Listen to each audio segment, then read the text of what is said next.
Hey guys, on today's podcast, I am so excited to be talking with Meghan Sandve, who is not only a trauma informed breathwork expert, but she's also one of my mentors that I was so lucky to work with.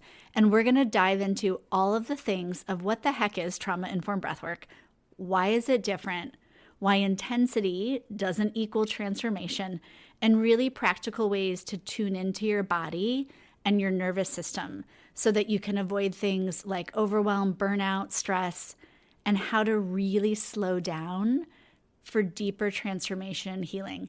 It's an awesome episode. Enjoy.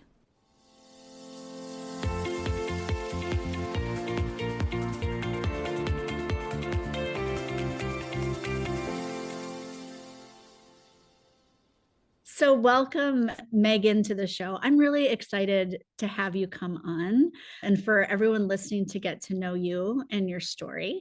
So, Meghan, tell us a little bit about who you are. I had the honor of meeting you during my breathwork facilitator training. So, you're one of the teachers and the mentors, and I just love your energy and the way you facilitate and create a communication with a person and their own body and their own sovereignty. So I'm really excited to have a conversation about breath and somatics and that whole world. So thank you for being on. Thank you. What beautiful words. A friend recently very kindly invited me to receive a little bit more. So as you're speaking into that and sharing into that, I'm feeling those words. So thank you, Emily. And it is such a compliment to hear that reflection back is really important to me, because that's ultimately why in many of the things that I do across the multiple plates that I spin, and I'm holding that really as the crux of it all, is does there get to be a space where somebody can come into their body, can come into their own experience and feel empowered to do so with support, but ultimately from their own accord and from their own choosing. That's that's it. That's such the beautiful gift. So thank you for that reflection. And yeah, that gets to come across in like I said, I get to wear many hats, and they all fall under the umbrella of somatics in some terms. I get to teach and offer breathwork as its own standalone practice. I get to support and guide and mentor others in other somatic tools as well. And then get to come into the community a little bit. That's a little bit more a virtual space, but get to come into a community aspect and teach locally here where I live some yoga, some movement, some breathwork courses here, which it was a beat since I had taught in person, and I getting back into that groove. I'm really, really, really loving it. Yeah, yeah. Well, I was really drawn, I think, to learning more about breath work. I mean, I used to teach yoga years ago, and so I've always loved body practices and breath practices. But I think I may be similar to many people in the sense that, in as a seeker and someone looking for more in life, I was also really drawn sometimes to take other people's words or knowledge and trying to live by that. And I seem to have gotten away from my own, like what is true for me, and a conversation with my body. So I was really drawn to breath work. And especially, I'd love you to talk about trauma informed breath work and how different it is, because I just, like I said at the beginning, it's very different to facilitate from that. And you have such a gift of bringing us back home to know the answers are within, and the awareness and the knowledge, and we can be contributed to from many sources. But that's a very different pace and relationship and conversation with the body. So can you talk a little bit about that? Yeah, I will stand on my soapbox a little bit when I talk about breathwork from a trauma-informed lens. And Emily knows this, she's heard this many times. And maybe there's some probably surfacely and deep-rooted parts of that that really comes from a space of, I kind of think it's the only way that you should practice breath.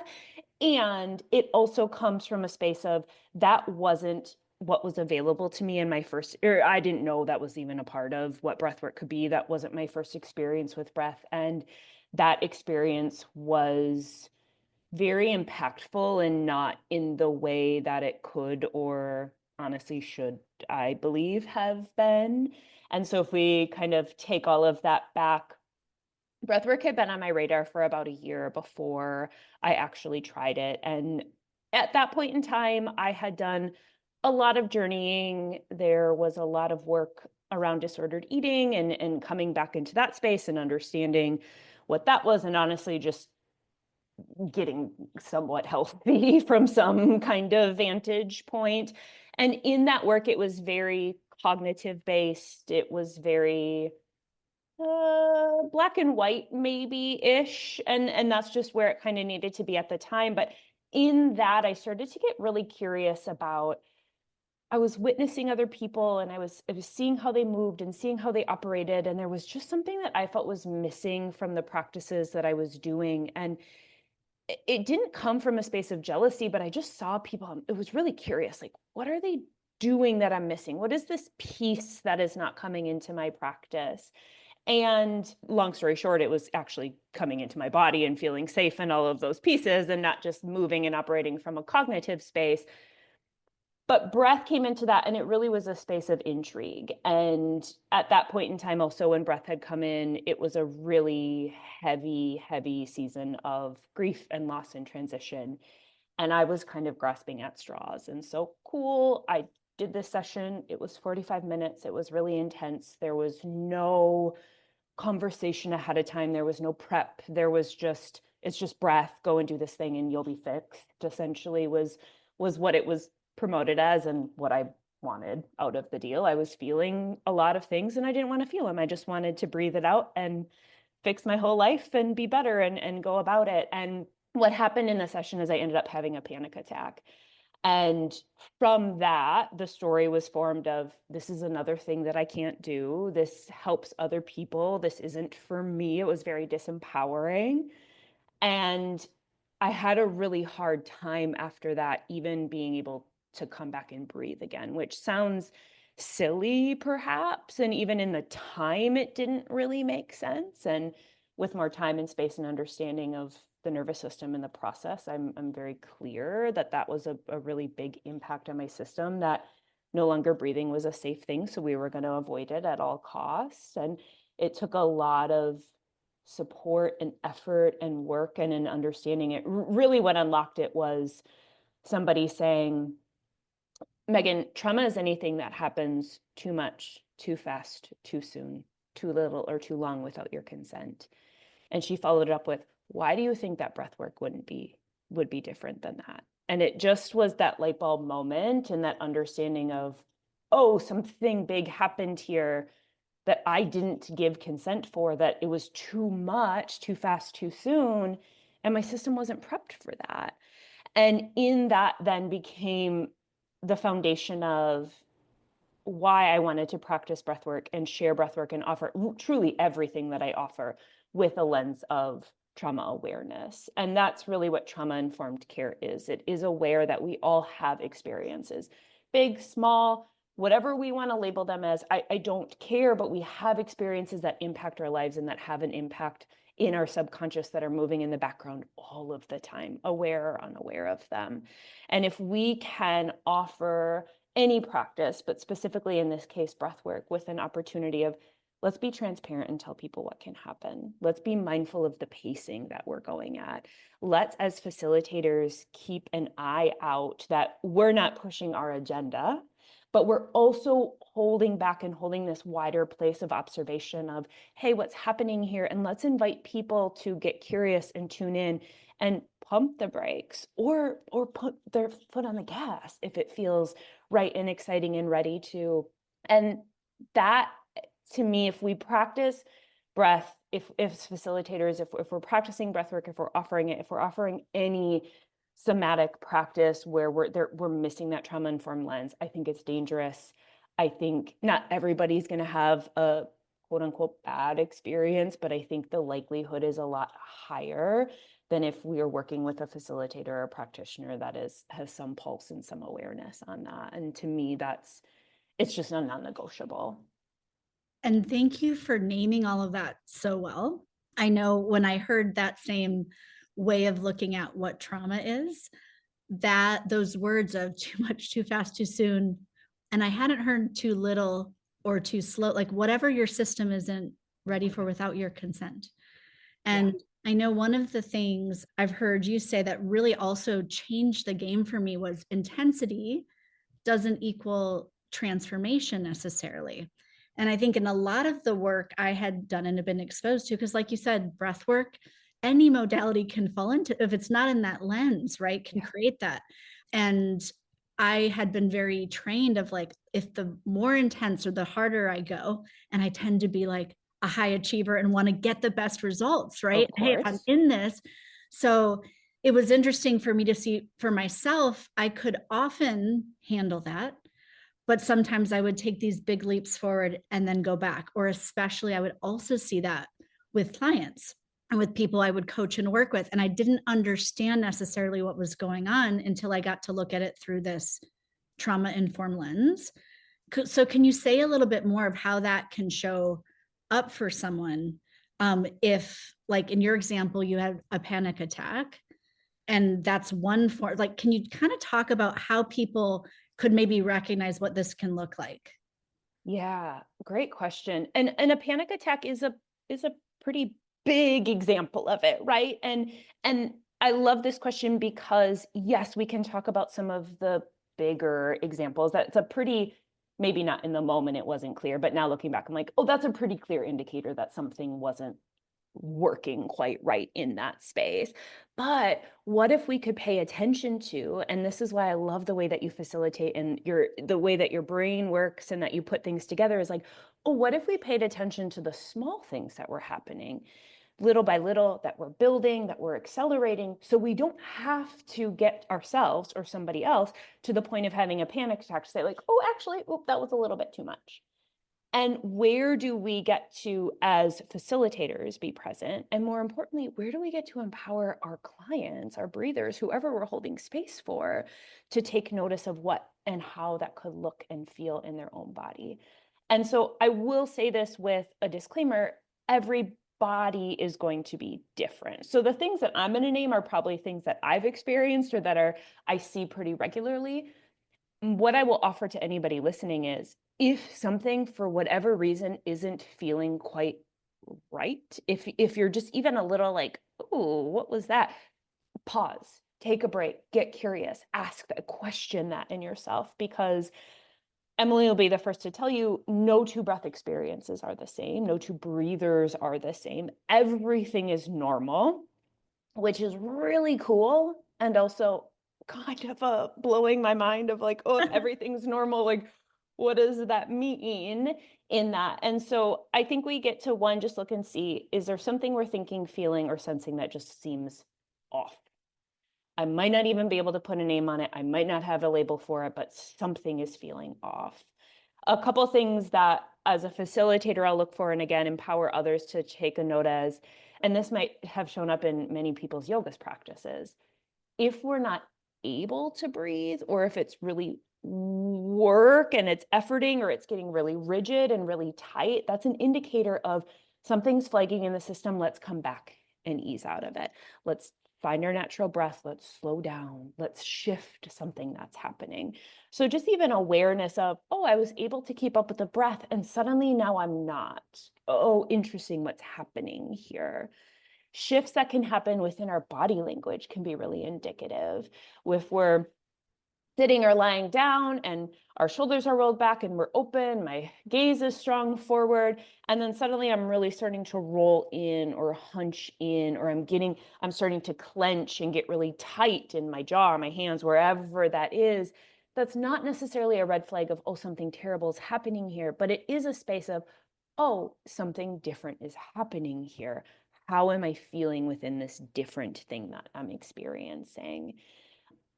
Getting really agitated or having some sensations of, it can be that panicky, or it can just be this wave of emotions that just feels really unsettling.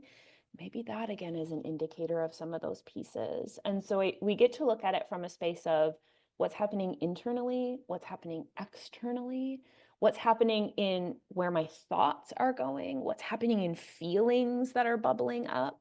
And of course, because anybody who's ever listened to me talk about any of this is I'm never going to give you a clear answer. And I know that's frustrating for many. And also there can't be one definitive answer. The part that we get to realize in that is we also get to offer discernment to ourselves and to others. Are we uncomfortable or are we unsafe? And I didn't know what that meant at first. So I'm going to very clearly acknowledge that if that's the first time that you've explored that, or if even in breath, that's the first time you explore that, you might not know. And I still sometimes don't know, truthfully. Mm, But there is this moment where I get to pause and ask myself, am I uncomfortable? Okay, if I'm uncomfortable, can I take a few more breaths this way? Can I keep going? If there's something flagging that's like, ooh, this is not right, stop. We're done. We're not pushing that space of unsafe or pain. It's the stimuli in the body saying, stop, stop, stop, stop, stop. Let's stop. Doesn't mean we can't go back. Doesn't mean we can't reach that point again. It just means, hey, let's take a break and recalibrate a little bit. Let's just take a pause for a beat and see what's happening. I would love you to talk a bit more about that difference of uncomfortable versus feeling not safe. And I know you teach, so I'd love you to speak to these different levels of safety that we feel. Because in learning that, I remember I had been going to different like events, and all of a sudden, and I had not listened, I think, to a lot of those early cues that you just mentioned. And I found myself just breaking down in tears, or my body was shaking, and I didn't understand what was going on because technically I was fine.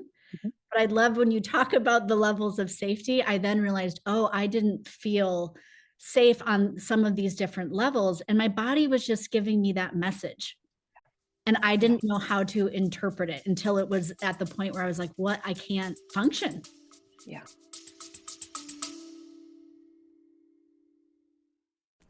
Ever notice how sometimes the simplest things can create the biggest shifts? I'm hosting a free workshop called Coming Home to Yourself, a free breathwork experience on January 29th. And in this 60-minute time together, you'll discover how breathwork can help you regulate your nervous system and feel safe in your body, access and deepen your intuition, and transform without all the force and effort. You'll experience a trauma informed breath session where you choose the pace and depth. Plus, if you join us live, you'll receive a special founding member access to my new monthly breathwork membership coming in February. Register now at emilyevansrussell.com/experience, or in the show notes, you can find the link. Your breath is already waiting to show you what's possible.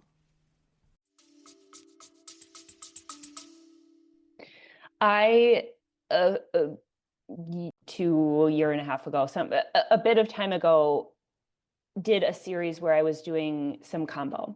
And if you haven't done combo, it's frog medicine.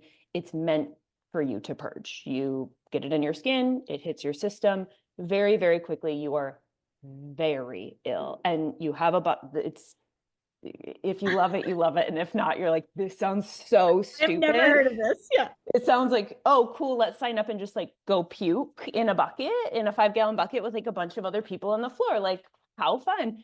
And there's a whole lot more to it. And it's a beautiful sacred practice. I'm not selling it well.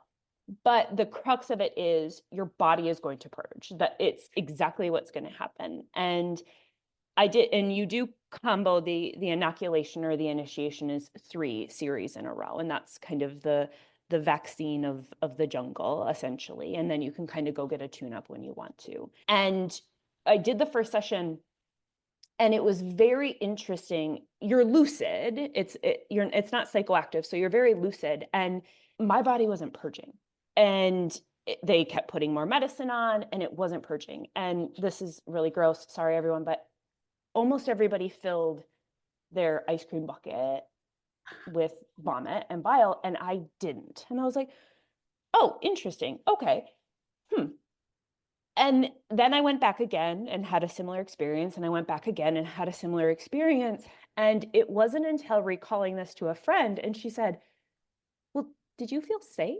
And I was like, well, yeah, of course. Like, yeah, why not? And she said, well, did you? Because your body fought off a medicine that's gonna make you purge, and it was clamping things down really tightly, and it was not letting go of anything. And it was such an aha moment of, oh, wow, my body is so strong that it's going to fight off this doses of this medicine that is going to make somebody purge, and it's just not going to do that. And so when you're speaking of those levels of safety, right, I looked around, I'm like, physically, yeah, I was safe, it was fine, but I didn't take into account emotionally, did I feel safe? Spiritually, did I feel safe? Just in the like relational space of what was there, did I have safety? And I got to question that. And that wasn't the fault of anybody in the experience. It just for a myriad of different reasons, that was not matching up. So my body didn't feel safe to have the process that I intended it to do. And we get to look at that in session spaces. Of course, we think about physical safety, right? And I think that's where most of us go, like, yeah, of course I was physically safe. Nothing was on fire. I had access to water. I had access to the bathroom. Like, yeah, that was fine. But do I feel safe to have an emotional experience somewhere? And that's a very internal space. Again, the facilitator can be offering everything that you need and to the best of our ability. But if we're unsure of what an emotional process is, or I don't have emotional safety within myself, that might come up and look different day to day, session to session. Relationally, what is happening with somebody that's in holding space with me? Do I feel safe in a group of people? If we look at that from a breathwork aspect, does somebody feel safe doing something in a group? Or does it feel more safe for them to be one on one with a facilitator in the comforts of their own home with a computer screen between somebody? Spiritually, do I feel safe? Is this working with in alignment or incongruent with my integrity, my values? What is, and I don't care what we're tacking on spirituality, it doesn't matter because it's an individual thing. Is that a terminology, a space, a place that allows me to say, oh, I can feel settled here? And that I think too, obviously, since I even had been in this work and had to ask myself, like, oh, perhaps there was some safety that was not met in this space, and a space where we get to invite others to explore for themselves. It doesn't mean the facilitator wasn't good. It doesn't mean the person having the experience didn't do everything they could. It just means sometimes we get to walk through and wade through and expand in what is safety and explore how and what we can meet our needs, so there does get to be safety that gets to grow and foster within that space. Yeah. And, it's interesting how both of us that had a bit of experience also didn't look to those at first of, do I feel safe in these different areas? Because the physical safety was fine. Yeah. How is it that sometimes we override the messages from our body or our nervous system? Like, for example, I noticed I had, after doing a lot of this work, I realized, wow, I've been so hyper regulated for so long that things that I might have noticed as red flags, they weren't even showing up. I just was so used to pushing through a lot of things that once I regulated my nervous system, it was kind of like, wow, I can't believe I couldn't see that. Can you speak a bit to that, what we might not be noticing if our nervous system or body is sort of a little bit dysregulated or a lot? Yeah, when we're very conditioned or used to operating in one way for a whole lot of reasons. A lot of the reasons of things that happened in a pretty young age that set the tone for um, what we're aware of, what we're not, how we show up, what our ability to be within a relationship or community is with others. Also, then just what has happened through our life as we've grown and what has showed us safety. Again, if we are always coming back to that safety, if I operate at a high level, it is, as you shared, it was obviously giving you some reward that was showing you there's safety here. And what we don't know is, oh, what happens if we take off that accelerator? I don't know if I'll be safe then. I'm not willing to take that risk. I'm just going to keep pushing forward as hard and fast as furiously as I can. And especially if we are looking at that level of high achieving, that kind of heightened, hypervigilant level of our nervous system. We have to talk about just the conditioning of the world and what is celebrated, what we see, what is talked about. That's what everybody is supposed to be doing and operating, so we are told and fed and pushed on. And so going against that threatens our ability to be accepted, to be loved, to make money, to do whatever we need to do. And if those behaviors started at a really young age, we're often praised, we're often celebrated. The accolades come with that. And so the question of, well, if I don't do that, who am I? This is who I am. This is how I've always been. We have to then question our identity. And that's a whole, I mean, we can go and go and go in that. And if we look at that, we often have two far ends of the spectrum, right? The hypervigilant, the high achieving, the go, go, go, go, go, the very fiery, the very intense energy. And on the other end of that, we have more freeze, a more depressive state, a more immobilized state, a space of apathy. I don't and I can't care and I'm not functioning. And the way that our nervous system is built, often we move and we operate at the high levels until we just run our motor dry, and eventually we start to come and crash into a space of, it's not very uncommon to move from that heightened fight or flight to then plummet down into a freeze or a shutdown state, because the system can only sustain so long. Or a burnout is a really kind of common word that can kind of be in that pendulation. And it's such a good way to describe that. And like you said, we hear that term burnout. And can you speak a bit to the beauty? Like we've been talking a bit about the difference of trauma informed work, and it can be breath work or other practices, but in finding and widening that window in the middle where it's flexible, but you don't have to find yourself on these ends. Because, we could dive into the identity piece, but I know I'll just say for me, after absolutely feeling like I will fall behind if I slow down, then so much of the identity was like, oh no, but I don't want to be down here. And it felt not safe to slow down, not safe to relax. And I'm like, well, if I did sit in that, it also just didn't feel good. And then there's this beauty and having a nervous system. Of course, we're going to be moving around, right? Of course. There's not, again, a perfect thing to achieve, which we are conditioned to think there is. But can you talk a bit about how different, like through a trauma informed lens, how that can really change how you're living and not have to be on either of those poles? Yeah. When there's the trauma informed lens, when we get to have somebody that holds space for us in our practices, in our day to day, when there again is just this openness and curiosity, this awareness of, hey, there's a human in front of me. Let's have conversation. Let's empower them to tell me what's happening in their body. We say system a lot, right? Like what's happening in your system, what's happening in your experience. We can start to find the edges of that line that we come back to is, are we uncomfortable? Are we unsafe?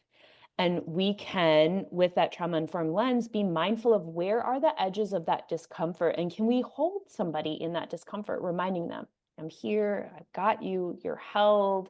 We're not trying to push them to have this big experience that we want them to have, or even that our breathers want to have. And we can help expand it and we can stretch it. We think of nervous system work, the idea of nervous system work is not to have a regulated, yes, it is, but that term regulated nervous system gets really distorted when we hear the buzzword about it. Really, the idea when we're working with the nervous system, which you are doing with breath, which you're doing with somatic practices, is can we have flexibility? Can we be impacted by something, but then we don't just get stuck way on the activation side? We can pendulate and we can come back to the center. Can we have a period where it is kind of like fatigue and run down, but then we don't have to be immobilized and stuck there. We can find that middle space and have movement between those two ends of the spectrum, and hopefully not having to get to the farthest end of one before we just cascade to the other. So if we're looking at that flexibility with a trauma-informed lens, the facilitator gets to be aware of that. They get to empower the breather into what that could be. We get to ask and say, hey, am I having a flex moment? It's just like lifting weights. To improve, you have to increase your weights, your reps, your something. To run faster, to run farther, you have to increase your mileage. But if you do so too quick, you're hurt, you're laid out, you're injured, you're sore, you don't want to. And so we're thinking of working with the nervous system in the same way. Where is there the stretch? Where is there the flex? Where is there like, whew, I'm feeling the burn of this? And then where do I get to come back and make sure that I'm having some rest and recovery in that space? Mm. I love that analogy because we all understand that with Yes. exercise, right? Yes. And to overlay that on the nervous system. So that's a really beautiful line of, because a lot of people doing these practices are interested in growth, right? And so Mm-hmm. they're looking to expand. And so, can you say a bit more about that edge of, oh, cool, like I'm stretching. It's a bit maybe uncomfortable, but how do we check in and go, like, is safety being met? And I would imagine, like you said, it's going to be different on different days. Yes. Different days, different person, different session setup, different depending on what you did just before, different depending on Mm. what happened yesterday or what's coming up tomorrow. And so that is a really, really personal question. But the beauty in that is we get to let somebody explore that for themselves because I can't know that for Emily. I can't know that for anybody else. But I can invite them to say, like, oh, tell me what you were feeling there. Let's talk about that. What were you thinking? What were you feeling there? What senses were coming? And when I was coming back into trying to find safety and breath again and trying to come back into a more regular practice for myself, when I would breathe deeply, I would feel within about 2 breaths of breathing deeply through my nose, I would feel this little burn or sensation, and I would just panic. And so there was this question as I was breathing in that of, can we take one more breath like this? You're okay, right? Look around. We're good. You're not dying. You're not having a panic attack. You're okay. You can stop at any time. Can we take one more breath? And then in that one breath, can we take one more?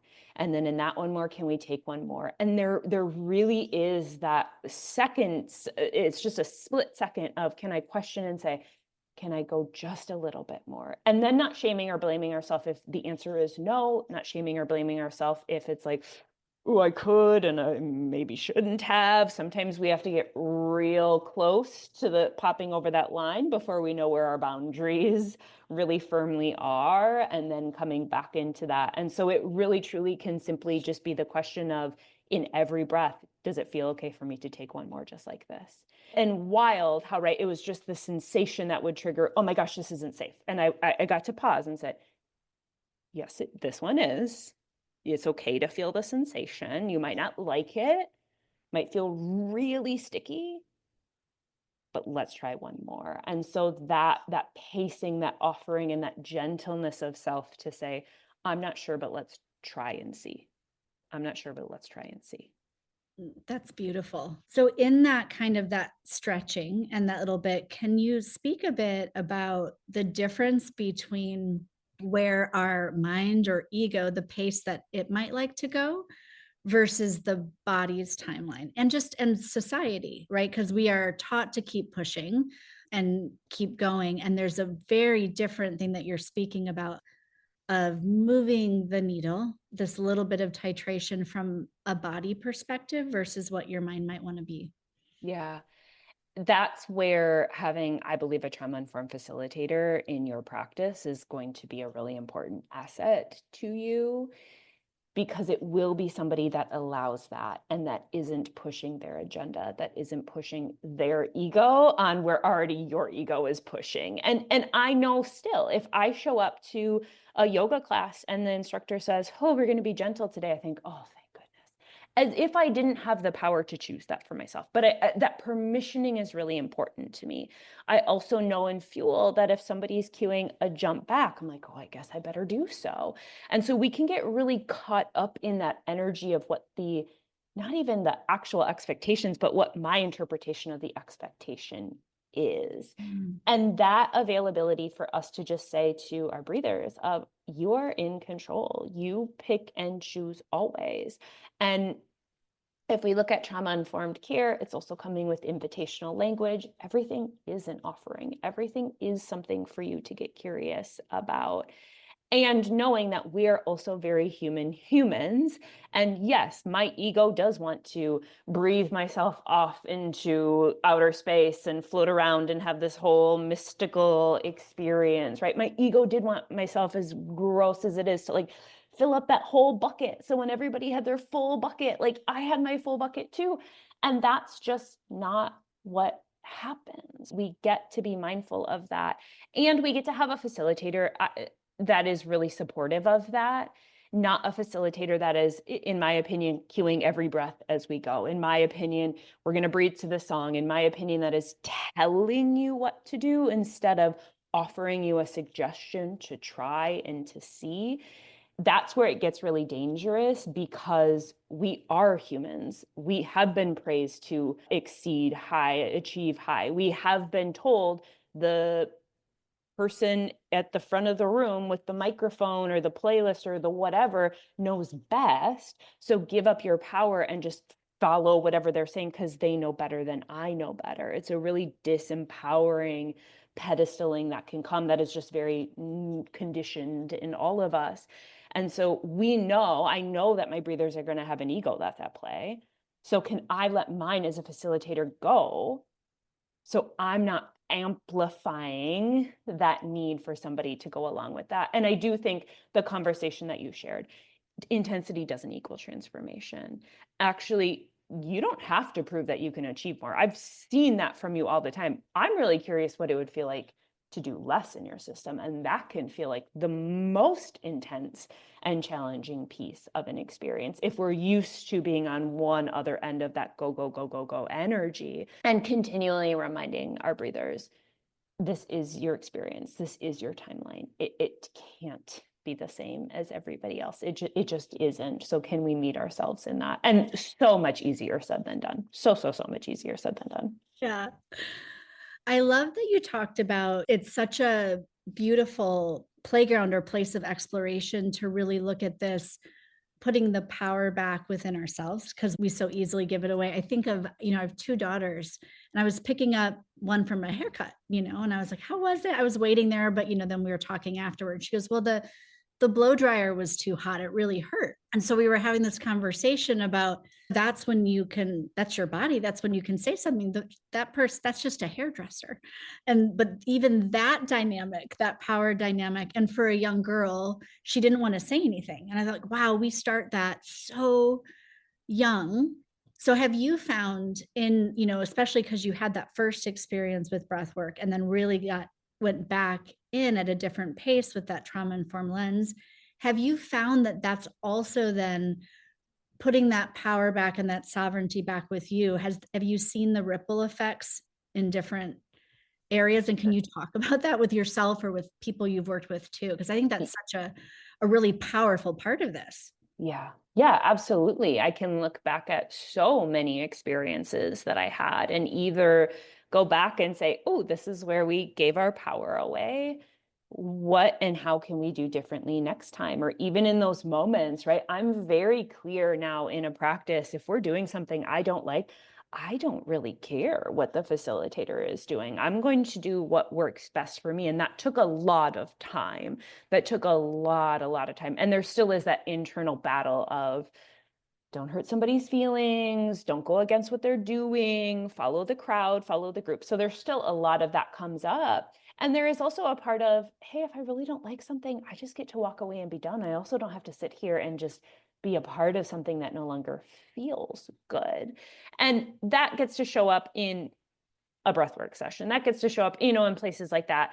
And in real life, that isn't necessarily in day-to-day life or with certain dynamics, that isn't as easy, but it is a part that I do get to at least question or in reflection say, oh, okay, next time, what could we do differently to not just be at the whim of what somebody says. Yeah. Well, and people talk about, I'd love to hear from your perspective for yourself too, sort of what other, I want to say benefits, but that seems so clinical. Like, what are the benefits of breath work? But, these kind of, some are tangible, some are almost non tangibles that come from a person's practice of choice. Like, we're speaking about breath work, but it, like you mentioned, it could be anything with the body. It could be walking outside or dancing or yoga or whatever that is. Can you talk about some of those changes that can come from starting this different dialogue with your body and your choice and exploring in that way? Yeah, we've named safety many times. Somatic practices, breathwork being the main driver of that, at least the doorway driver of somatic practices for me, got to offer me a space to start to access safety within myself and let that start to grow and actually feel okay being in my body again. Safety can look in many different levels, but if I'm lacking it within myself, it's going to be really challenging for me to have that in other dynamics as well. So having and accessing safety within self, just being able to be present, being able to be still, getting to work with my nervous system so I can have an idea of, oh, we're kind of operating on one versus the other. We have for a long time and it's not really supportive. What do I get to do and what shifts do I get to make? So that is something that isn't, I'm not going to get too far on one versus the other. It just, I get to sleep better. I get to feel better in day to day. I get to move easier. There's so much of those. I mean, again, you can look at if we use breathwork as an example, the whole, like you said, the benefits and like the clinical space of like, da da da da da da. But I believe that at the root of that, it comes within having safety. It comes within having some presencing. And I say stillness, not in a way of we can't move, but a stilling of my thoughts, a stilling of all of the kind of chaotic energy that's there. So there is just this whoosh of I'm here. Can I be with what's here right now? Instead of avoiding it, suppressing it, or just getting so swallowed and engulfed up by it that I do just go into a shutdown mode after I'm feeling some things that I'm feeling. Yeah. I mean, it's so interesting, isn't it? I used to teach high school biology many years ago. And that's why I'm really drawn to this perspective of looking at the world and your body and the life through the system, because we tend to overlook it. Because here we are, we're humans and we have this conscious brain and we can do all these amazing things. And at the end of the day, we are also in a body that, first and foremost, thank goodness, is survival. Like, it's just trying to keep you alive. Yeah. So if you're not this, it sounds so simple, like this sense of safety, but if that's not met, we are always going to be stuck in that, like, am I going to survive mode? And I think most of us here, especially anyone listening to the podcast, is, well, I would like to thrive in all these different areas, like relationship and wealth, and they are connected. And it seems like, why are we talking about safety? But it's so essential. Like you said, when that comes internally, then that's met in the body and you can go, oh, okay, I'm safe, I'm not going to die, which we're not consciously thinking that, but your system's reading things as that. Yeah. Yeah, it is, right? In order to thrive, Yeah. it is a part of, can we start to access that safety in whatever way it is needing to, but internally first, because that's the false safety, right? Of I can't meet this, but somebody else will. But Emily will be able to do this for me, but my doctor will be able to do this for me, that my partner will, that my kids will, that my whoever will. Like, once I just get within them, then I'll have this safety. And that's just this perceived space. And it's not that support and that guidance can't help us in that co-regulation or the deepening of it, but it cannot be the outsourcing of that. It Mm. will never, ever, ever be what you actually want it to be in that dynamic if it is the outsource of it, which sucks and is the very truthful part of it all. Yeah. Well, I think that's such a beautiful way to say that, is outsourcing that safety. At the end of the day, this work of, when we talk about feeling safe and in our bodies, it's such a return to wholeness and that everything is here rather than outsourcing. Like you said, I think that's just really beautifully put. Yeah. Yeah. Oh, thank you so much for this Mhm. conversation. I adore you. I will chat with you any day. Thank you. Thank you. So can I ask, just for people listening, because I've had the pleasure of getting to breathe with you and work with you. So how can people find you, work with you? Yeah, let us know. Yeah. Instagram is probably the hub of hubs, and it's just my first and last name. And that's everything is linked a little bit there. From there, my website and all the other spaces that you can find and connect. And whether that's breathing or whether that's working a little bit more closely in a somatic container where we add a lot of movement and sound and breath and energy work and different principles in. And then coming really soon are some really fun course offerings, which I'm very, very, very, very excited to be in that space and to support and guide others on the journey, because that's why I'm here today, is because I had some really amazing mentors and guides that allowed me insight into something else, but let me figure out my way to do that. Mm, that's beautiful. So we'll make sure to put the link below in the show notes Yeah, for thank people to you. find so they can see what you're up to now and in the future. Yeah, thank you. Thank you. Thank you so much. Yeah.